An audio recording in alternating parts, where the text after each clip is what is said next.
Hello again and welcome to another episode of my vlog. Those of you who are still following, thanks very much. So this week's been pretty good, some ups and downs. Transition wise, I'm noticing my appetite better. I don't know whether that's just because my mood's better or because I'm back on the estrogens again, but not noticed any changes other than that. Got a letter from my GP saying she has been in touch with the gender GP guys and she is happy to do the blood monitoring but not to prescribe anything for me, so I'll have to stay on private prescriptions for now, but that's not a big deal. At least I'm actually on treatment from somebody with GMC registration, so that's good. Work's been alright, nothing too strenuous at work. Couple busy days, but for the most part okay, and again everybody at work being lovely, so that was nice. Dating wise, I'd had a couple of dates set up for earlier this morning and for yesterday evening, but they didn't happen. I was stood up kind of on Friday evening, and this morning I had a cancellation. So my next date's going to be Tuesday evening, so wish me luck for that. And that's where I am date-wise. Meeting a pal for brunch tomorrow and meeting my ex tomorrow afternoon to chat about stuff. I'm not sure exactly what we're going to be chatting about, but yeah, fingers crossed that things stay pleasant and constructive between us, so I'll let you know how that goes. And I guess that's all I wanted to say about my week. So this week I want to chat to you a bit about anxiety, and specifically transgender anxieties that possibly specific to being trans, but also just will affect lots of people who aren't necessarily trans but just have general and specific anxieties. Now, I'm on the venlafaxine, which I've been told by psych is particularly good for the anxiety symptoms, and certainly don't get generalized anxiety the way I used to beforehand. As for actual panic attacks, I've only ever had one, and that was when I got back and realised I hadn't strapped my daughter into the back of the car and properly had a panic attack. But my general anxiety symptoms are well controlled at the moment. But yeah, transgender specific anxieties, things that you wouldn't necessarily think about. So I'm not particularly body confident at the moment, and I am extremely anxious about letting other people see my body, particularly in my underwear. So going to hospital and getting changed into scrubs has been a bit of an issue, and I know work is still trying to resolve that for me, but yeah, it's still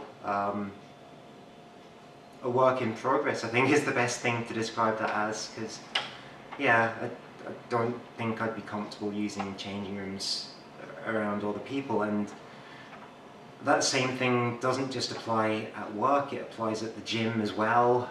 Don't think I'd be comfortable using the changing rooms at the gym to get changed into gym gear, and yes, that's fine, I can go in my gym clothes and come back in my gym clothes and shower at home, but it does mean I can't use the pool or the swimming room at my gym. For any other trans people who are watching this, there is a transgender friendly swimming group in Glasgow, and I think they're called Seahorses, and the link's just there on screen. But if I was big in swimming, then I'm sure I would check it out further. The other thing about exercising of any sort is my facial hair is still quite heavy at the moment and covered up by concealer and foundation most of the time, which would sweat off if I did any kind of vigorous exercise. So it's difficult for me at the moment because I do like, or did like, going to the gym beforehand, but that's another anxiety that I have, why I can't really use the gym or do that much in terms of exercise at the moment.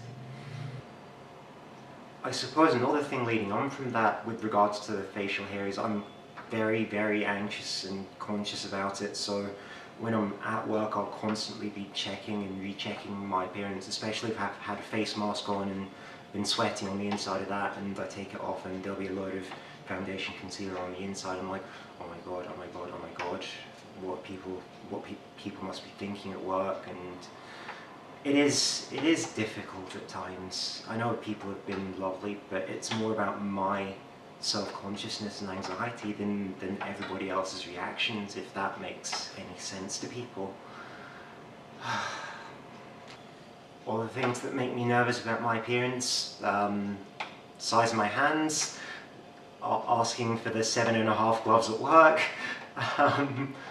size of my feet, which are UK 11, size of my forehead, is my forehead too big, is it okay, is it just an ethnic forehead, and I think I've managed to make peace with my forehead, but I am conscious that it does look big at times. Size of my nose, the shape of my nose, and again, is that a gendered thing or is that an ethnic thing? And again, I'm happy and have made peace with my nose.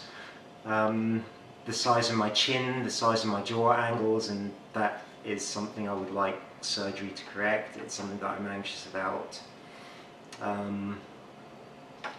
Passing anxiety is a real thing for several people in the transgender community. I don't think I pass necessarily, but that's maybe just my own self-consciousness. And when I say passing, I mean going out in the street and being perceived as being female or not. If I do pass initially, you know, what will people think when I actually tell them I'm transgender? That's again something that I'm anxious about. So yeah, it's a lot of things to deal with.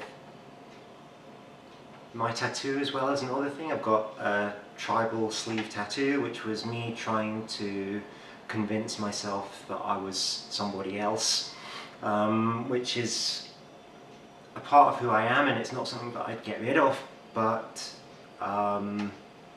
yeah, it does get funny looks when I'm out. It's, I suppose, a bit incongruous with my overall appearance at the moment, but yeah, it's something that I'm going to have to learn to make peace with. Dating, again, anxieties about dating. Are these people dating me because I'm just a fetish, or am I ever going to find true love again? I